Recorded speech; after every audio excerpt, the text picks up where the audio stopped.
Hello everyone. Today we are going to learn Class 7 Social Science Gujarat State Board Book Chapter 1 Two Big States.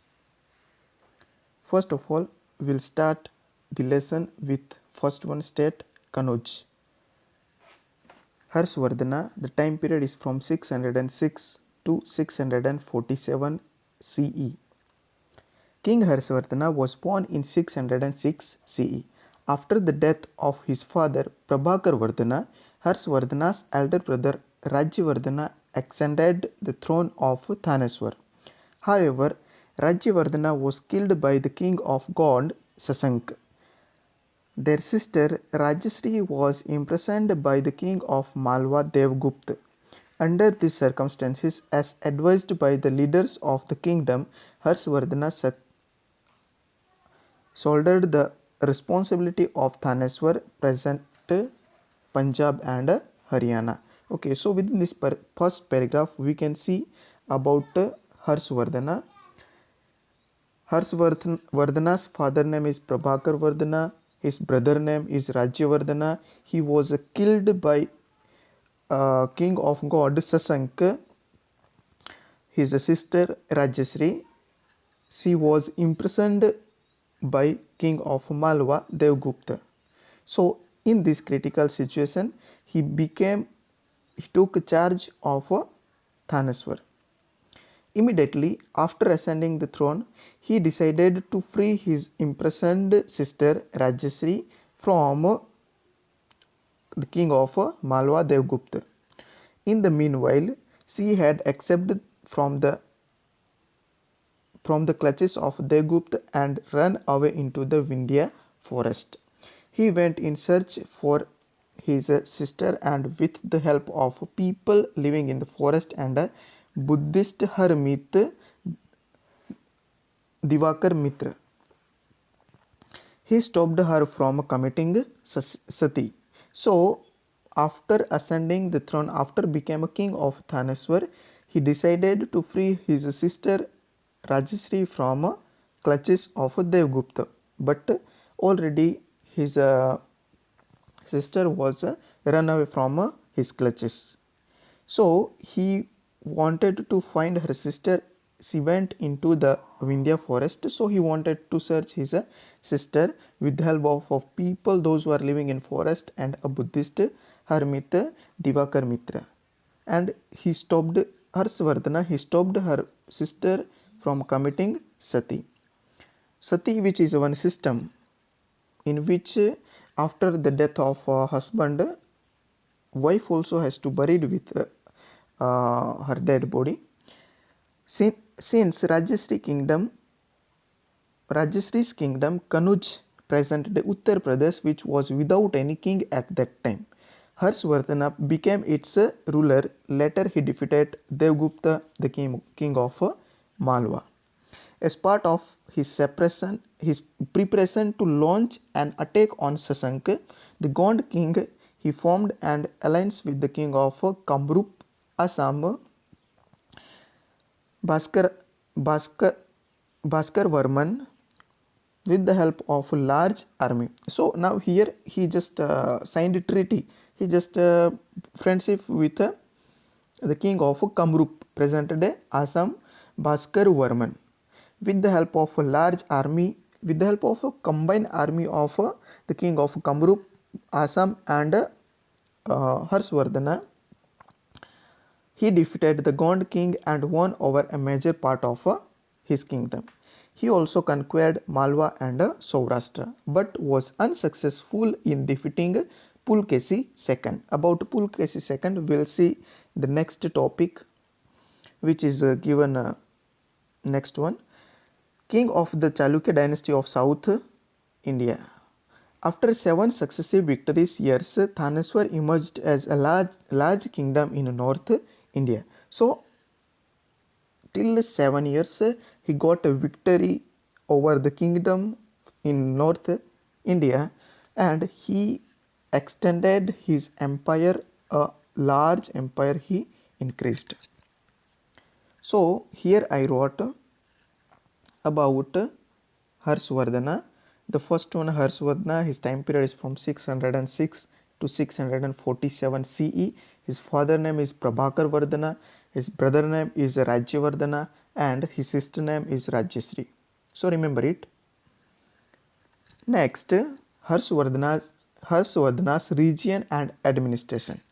So throughout which area he ruled and how he administered his empire. Harshvardhana personally supervised the administration of his state by traveling extensively to different parts of his empire. So by himself he traveled around his kingdom and he supervised his whole empire. He divided his daily routine into three parts. So which three parts? The first one was for administrative purpose in his court, while the other two parts which were devoted to public welfare and religious activities.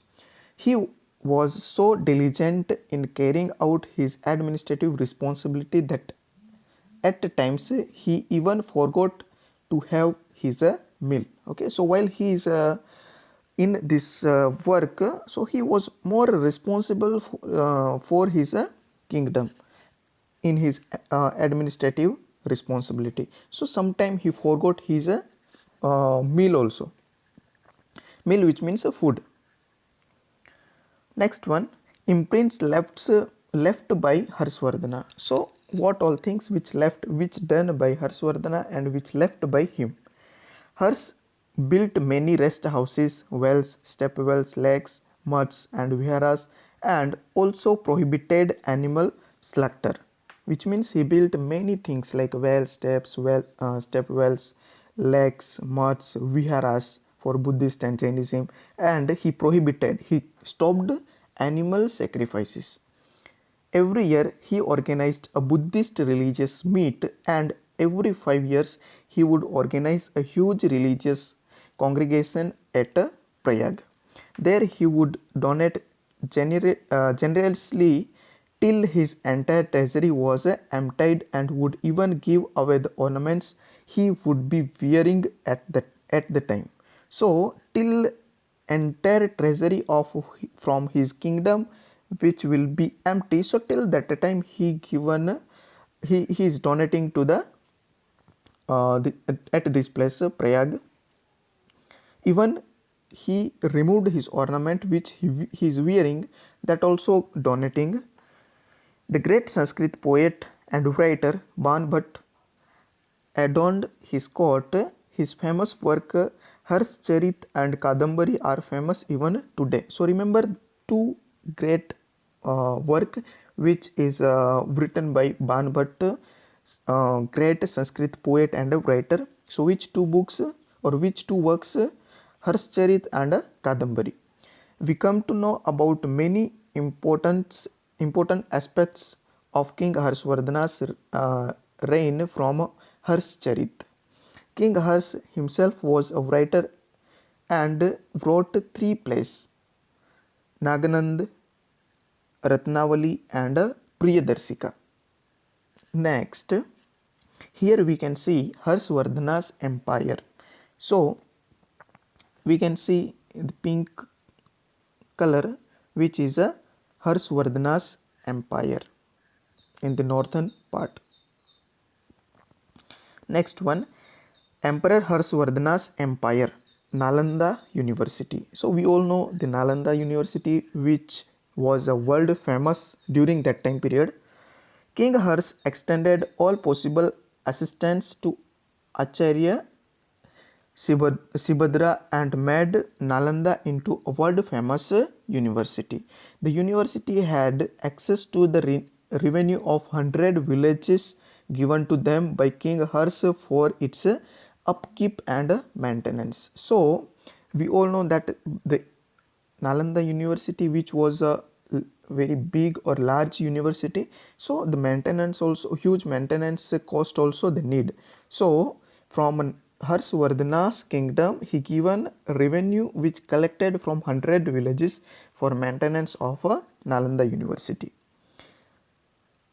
Renowned chemist Acharya Nagarjuna, who proved that iron, arsenic and mercury as could be used as a medicine, also belonged to Nalanda University. So we all know about chemist Acharya Nagarjuna. So he also studied here in this Nalanda University. Next one, life of a people. So during the time period of Harsvardhana, what kind of a life the peoples they are living in his kingdom. Information about the reign of King Hers is available from the writings of a Chinese traveler Yuan Sheng, who was a famous traveler from China. So we can get some information, many information about Harsvardhana's time period from the account of Yuan Sheng. Towns and villages of the time were fortified and had huge gateways at their entrance. So around the villages, around the towns, they built a fort for their security. While the Parda system and intercaste marriages were not prevented at that time, which so Parda system and intercaste marriages, which was not uh, famous during his time period, the custom of a sati, child marriage, and polygamy had started by then. So after the time period of Harsvardhana, this whole system, Parda system, intercaste marriages, sati system, child marriages, and polygamy, which was started after the time period of Harsvardhana. They wore clean, simple white clothes. Men wore dhotis and women wore saris. So we all know, all are familiar with this custom of men and women. Their ornaments, rings, bangles, bracelets, necklaces, which were made from flowers. So today we can't able to see these all things, all ornaments which were made with the help of flowers. So today we can see which is made with the help of gold, silver, diamond, etc. Chess and game of dice, which were popular means of entertainment. So nowadays we can see many kind of online games, but at that time chess and games of dice, which was popular for entertainment. Acrobats and conjurers wandered from village to village to entertain the people. So acrobats and conjurers, which means the people, maybe before 10 years ago or before 15 years ago, the peoples they are coming to some villages, village by village, and they were just performing like they are walking on rope. Then there's some, at some places they are doing some magic. So that type of things which was going on, and with the help of these all, the peoples they are just entertaining. Farming and animal husbandry were the main occupation of the people.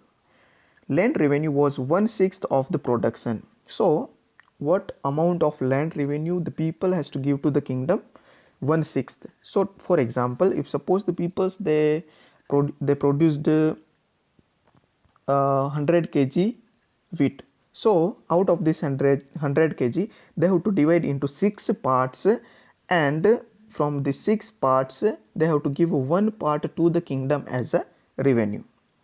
Internal and international trade was carried out by the Vaisyas. So we all know about the caste system, Brahmin, Kshatriya, Vaisya, and Sudra. So the Vaisyas they were comes under the merchants, traders.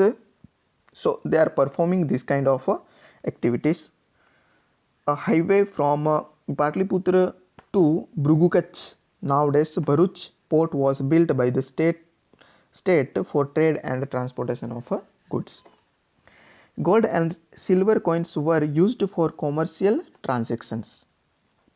Nowadays we can see rupees which used for a transaction. So same way during that time period, gold and silver coins which were used. Ornaments, statues, ivory, and carved wooden pieces were exported. So these all things, ornaments, statues, ivory, and carved wooden pieces, which was exported from his empire to the other region or other empires, other kingdoms, other countries. During the reign of King Hers, India had good business relations with Rome, which led to the inflow of gold in India. So the Harsvardhana, he maintained good relationship with Rome. So because of that, they are inflowing gold in India. People followed Hinduism, Buddhism, and Jainism, but were tolerant towards other religions.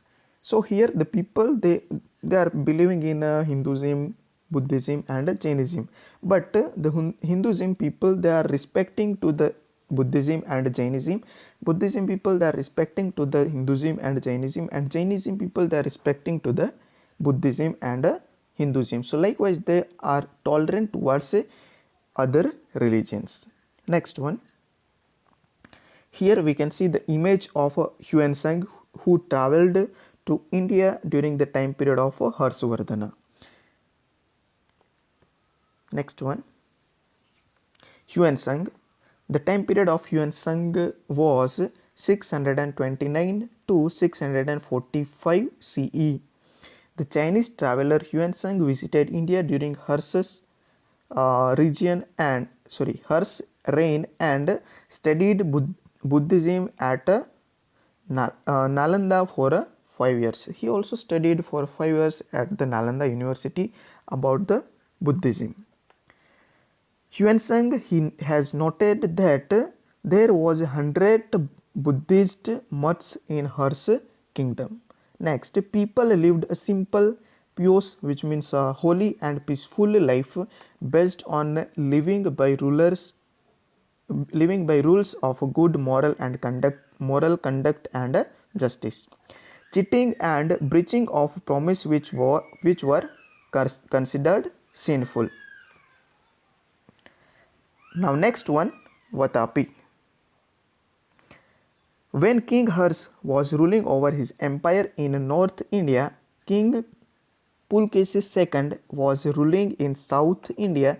He had earlier defeated Harsh. So when King Harshvardhana he was ruling over the northern region of India. So same time this Pulikes II he ruled he was ruling in southern India, and already Pulikes II he defeated to Harshvardhana. Route to the throne, the kings of the Chalukya Solanki dynasty established a vast empire in South India which they ruled from their capital at Vatapi, Badami, nowadays Badami in Karnataka. Pulkesi I, a great king of a Chalukya dynasty, performed the Ashwamedha Yajna. His flag had the symbol of Varhavtar. His son Kritivarma extended the throne after him. He was succeeded by his brother Mangles, who built the grand Vishnu temple at Vatapi. After the religious Pulkesi II became a king and ruled over the empire for about 30 years. So in this paragraph we can see about Pulkesi and the successor of Pulkesi I. So Pulkesi II he was a successor of Pulkesi I, and he ruled over the empire for about 30 years. Next one, Pulkesi II. The time period of Pulkesi II was from 610 to 642 CE. Pulkesi was a valiant king who won many battles. Valiant means what? He was a brave. He was a brave king. So he won many battles. His first victory was over Lat, South Gujarat, followed by his win over Gujarat in northern side. Sorry, Gurjar in northern side. So from Gurjar, which means from North Gujarat to South Gujarat, he got all the kingdoms. He gained control over the Vengi region that lay between the rivers Krishna and Godavari, and also acquired Andhra Pradesh. So he got the Vengi region. So nowadays we all know about the Krishna and Godavari rivers which are located in the southern part. So in between these both river, the region which was known as a Vengi region, which was acquired by Pulkesi II. He transformed the capital Vatapi into a city of magnificence and splendor, which means he just given a more importance to this city Vatapi. The armies of Harshvardhana and Pulkesi II fought a great battle near river Narmada, in which the former was defeated. So here the great army of Harshvardhana and Pulkesi II, they fought a great battle near the river Narmada, and here Harshvardhana, he was defeated. This halted Harsh's expansion towards South India, and so the empire of Kanuj could not extend beyond Narmada. So here the empire which is extended by Harshvardhana, which was stopped, and his empire was till the Narmada river. So he could not cross the Narmada river to the south side. Pulkesi II was not only a great warrior but also a lover of art. Okay, so we all know that he was a great warrior. Even he was a lover of arts. The caves of Vatapi and Dharapuri were built during his region. The famous cave murals of Ajanta were also painted at that time. So we all know about the famous cave Ajanta. So the murals which were painted during the time period of Pulkesi II. In his travels, Yuan Sang visited the court of Pulkesi II and has given a vivid account of its grandeur. So the greatness of Pulkesi II, which was told by Yuan Sang, the traveler from China. The kings of Chalukya dynasty were followers of Hinduism. So the Chalukya dynasty's king Pulkesi II, Pulkesi I, they were followers of Hinduism. During this time, Buddhism went into decline while the Digambar Jain sect gained popularity. So during this time period, we all know the Harshvardhana, he was given importance to Buddhism, Jainism, but here Buddhism, which was a decline, and Digambar, which is a sect of Jainism, Digambar and Bisambar, there are two sects. So here, sorry, Digambar and Swatambar. So here Digambar Jain sect, which was gained popular during the time period of Pulkesi II. Harshvardhana and Pulkesi II were contemporary rulers. Contemporary, which means while Harshvardhana, he ruled over northern part, same time Pulkesi II, he ruled over the southern part of India. However, Harsh fought fewer battles as compared to Pulkesi, who continued waging wars. He finally met his end in 642 CE, which means Pulkesi II, he was died in 642 in a conflict with the Pallav king of Kanchipuram. So while he was a conflict, he was fighting with a Pallav king of Kanchipuram. So at that time period, Pulkesi II, he was died, and King Harshvardhana died after 5 years of Pulkesi II. So Pulkesi II, he was died in 642, and after 5 years, which means in 647 Harshvardhana, he was died. I hope you all understand this lesson particularly. Thank you for watching this video. For more updates, like, subscribe and share this video.